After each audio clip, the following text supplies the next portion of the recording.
Tilpas brugerfladen med oversigt-menuen.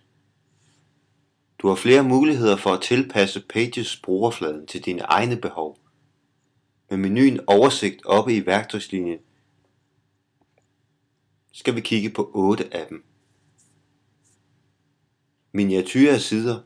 Her kan du slå sidevinduet med visning af miniaturer til og fra. Søg. Her kan du vise eller skjule søgefeltet. Vis skjul skuffe med formater. Her slår du formatskuffen fra og til. Vis skjul formatlinje. Her kan du vælge at skjule eller vise formatlinjen. Vis skjul linealer. Her kan du vælge at vise eller skjule linealerne. Vis skjul layout. Her kan du synliggøre dokumentets layout-rammer. Vis skjul usynlige tegn. Her kan du vælge at vise skjule dokumentets usynlige tegn. Og endelig, vis eller skjul kommentarer. Har du tilføjet kommentarer, kan du vælge om de skal være synlige eller ej.